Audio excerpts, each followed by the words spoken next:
بسم اللہ الرحمن الرحیم۔ السلام علیکم دوستوں، قوم لوط وہ قوم ہے جس پر اللہ تعالیٰ انتہائی غضبناک ہوا، اور نہ صرف انہیں اللہ پاک نے دردناک سزا دی بلکہ ان کی بستیوں کا اور وہاں کے پانی کا وہ حال کر دیا کہ قیامت تک ان سے کوئی فیض نہیں اٹھا سکتا۔ قوم لوط جنہوں نے ایسی برائی کو ایجاد کیا جو ان سے پہلے دنیا میں کسی قوم نے نہ کی تھی، ایسی بدکاری جس کی مثال تاریخ میں کہیں نہیں ملتی، اس قوم نے ایسا کیا کام کیا تھا اور ان کا کیا انجام ہوا؟ حضرت لوط علیہ السلام اللہ کے ایک برگزیدہ نبی تھے۔ آپ کے والد کا نام ہاران تھا۔ آپ کی پیدائش عراق کے قدیم شہر ار میں ہوئی تھی۔ اس شہر میں ابراہیم علیہ السلام کا مسکن تھا۔ دراصل لوط علیہ السلام حضرت ابراہیم علیہ السلام کے بھتیجے تھے۔ چونکہ حضرت لوط علیہ السلام کے والد ان کے بچپن میں ہی انتقال کر چکے تھے، لہٰذا حضرت لوط علیہ السلام کو حضرت ابراہیم علیہ السلام نے بیٹا بنا کر پالا تھا۔ آپ حضرت ابراہیم علیہ السلام پر سب سے پہلے ایمان لانے والوں میں شامل ہیں۔ آپ حضرت ابراہیم علیہ السلام کے زمانے میں اہل سدوم کی رہنمائی کے لیے نبوت کے منصب پر فائز ہوئے۔ حضرت لوط علیہ السلام کے بہت سارے معجزات ہیں۔ آپ جس وقت بارش کے لیے دعا کرتے تھے تو آسمان بادلوں سے بھر جاتا تھا اور خوب بارش ہوتی تھی۔ حضرت لوط علیہ السلام جس پتھر پر سر رکھ کر سوتے تھے، اس پتھر پر آپ کے سر مبارک کا نشان بن جاتا تھا۔ سدوم وہ علاقہ تھا جہاں لوط علیہ السلام مبعوث کیے گئے تھے۔ سدوم کے آس پاس 5 نہایت ہی خوبصورت شہر آباد تھے، جن میں سے ہر ایک کی آبادی 1 لاکھ سے زیادہ تھی۔ یہ علاقے نہایت سرسبز و شاداب اور قدرتی حسن کا شاہکار تھے۔ یہاں باغات کی کثرت تھی، لہلہاتی کھیتیاں یہاں کی ضروریات سے زیادہ تھیں۔ اردن، شام اور اسرائیل کے درمیان بسا ہوا یہ علاقہ نہایت ہی زرخیز تھا۔ وہاں طرح طرح کے اناج، پھل، میوے بکثرت پیدا ہوتے تھے۔ شیطان نے انہیں بے حیائی کی تعلیم دی اور ہم جنس پرستی کی طرف راغب کیا۔ اپنی نفسانی خواہش کے لیے مردوں سے بدفعلی اس قوم کا دستور بن گیا تھا۔ یہاں بے حیائی عام ہو گئی تھی۔ حکمران، سردار، رؤسا، ہر طبقے میں گھر گھر یہ عمل پھیل گیا تھا۔ بھری محفل میں یہ لوگ فحاشی کے اس کام کو کر کے خوش ہوتے تھے۔ کوئی بھی محفل اس کام کے بغیر ادھوری سمجھی جاتی تھی۔ خاص کر مسافروں میں سے کوئی خوبصورت لڑکا ہوتا تو یہ لوگ اسے اپنا شکار بنا لیتے۔ تلمود میں لکھا ہے کہ اہل سدوم اپنی روزمرہ کی زندگی میں سخت ظالم، دھوکہ باز اور بد معاملہ تھے۔ کوئی مسافر ان کے علاقے سے بخیریت نہیں گزر سکتا تھا۔ کوئی غریب ان کی بستیوں سے روٹی کا ایک ٹکڑا نہ پا سکتا تھا۔ کئی مرتبہ ایسا ہوتا تھا کہ باہر کا آدمی ان کے علاقے میں پہنچ کر فاقوں سے مر جاتا تھا اور یہ لوگ اس کے کپڑے اتار کر اس کی لاش کو برہنہ دفن کر دیتے تھے۔ اپنی وادی کو انہوں نے ایک باغ بنا رکھا تھا جس کا سلسلہ میلوں تک پھیلا ہوا تھا۔ اس باغ میں وہ انتہائی بے حیائی کے ساتھ اعلانیہ بدکاریاں کرتے تھے۔ حضرت لوط علیہ السلام نے انہیں توحید کی دعوت دی اور بدکاری کے اس گھناؤنے عمل سے توبہ کرنے کا حکم دیا۔ حضرت لوط نے کہا، تم یہ کیوں کرتے ہو؟ کیا تم عورتوں کو چھوڑ کر لذت حاصل کرنے کے لیے مرد کی طرف مائل ہوتے ہو؟ حقیقت یہ ہے کہ تم احمق لوگ ہو۔ تو پھر حضرت لوط اہل سدوم کو دن رات واعظ و نصیحت کیا کرتے تھے، لیکن اس قوم پر اس کا کوئی اثر نہ ہوا، بلکہ وہ بہت فخریہ انداز میں یہ کام کرتے تھے۔ انہیں حضرت لوط علیہ السلام کا سمجھانا بھی برا لگتا تھا، لہٰذا انہوں نے صاف صاف کہہ دیا کہ اگر تم ہمیں اسی طرح برا بھلا کہتے رہے اور ہمارے کاموں میں مداخلت کرتے رہے تو ہم تمہیں اپنے شہر سے نکال دیں گے۔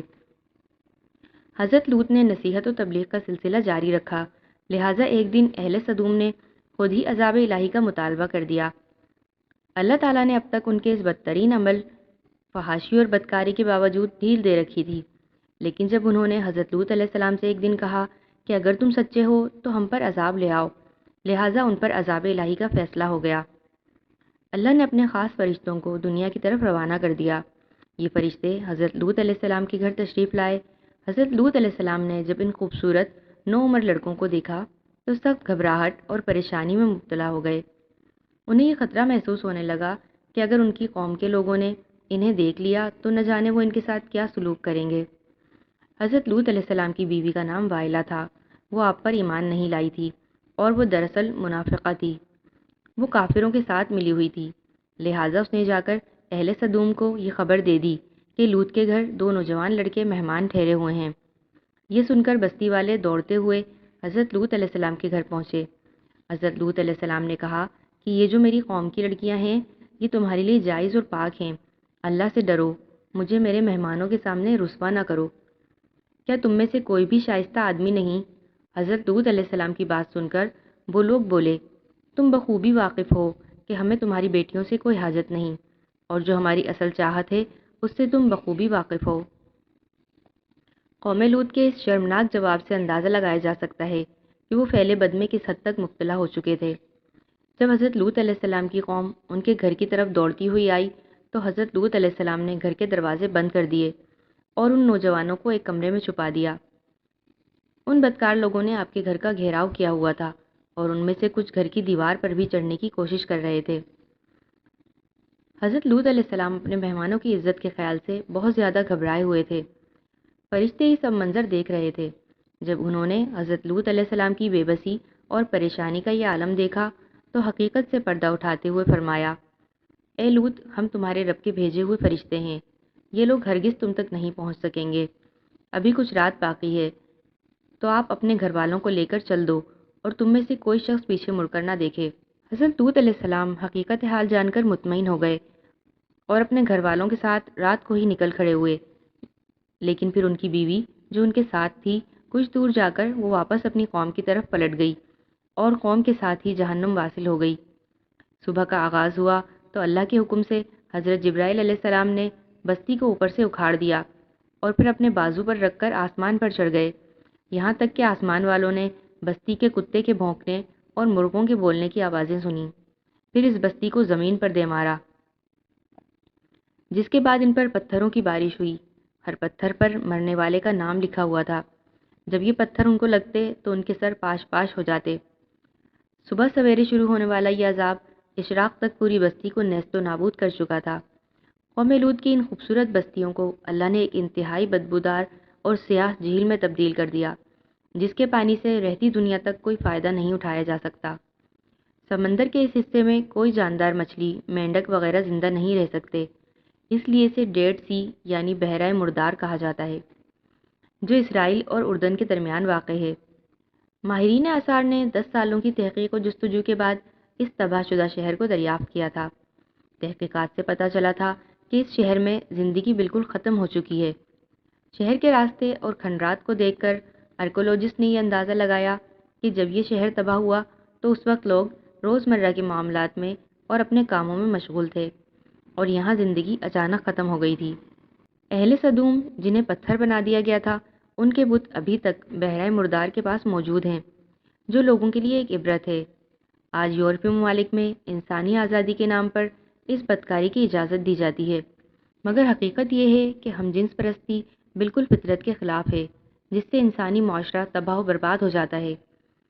روایتوں کے مطابق ایک مرتبہ حضرت سلیمان علیہ السلام نے شیطان سے پوچھا کہ اللہ کے نزدیک سب سے بدترین عمل کیا ہے؟ ابلیس بولا، جب مرد مرد سے بدفعلی کرے اور عورت عورت سے خواہش پوری کرے۔ حضرت ابن عباس رضی اللہ تعالیٰ عنہ سے روایت ہے، رسول اللہ صلی اللہ علیہ وسلم نے فرمایا کہ اس شخص پر اللہ پاک کی لعنت ہو جو قوم لوط والا عمل کرے۔ اللہ پاک ہر طرح کے فتنوں سے ہم سب کو اپنی امان میں رکھے، اور جو لوگ ان فتنوں کے خلاف آواز اٹھاتے ہیں ان میں ہمیں بھی شامل کرے تاکہ ہمارا شمار غافلین میں نہ ہو۔ دوستوں، اگر آپ کو اس طرح کی ویڈیوز اچھی لگتی ہیں تو آپ ہمارے چینل کو سبسکرائب کیجئے اور یہ معلوماتی پیغام دوسرے لوگوں تک بھی شیئر کیجئے تاکہ دوسرے لوگ بھی ان معلومات سے فائدہ اٹھا سکیں۔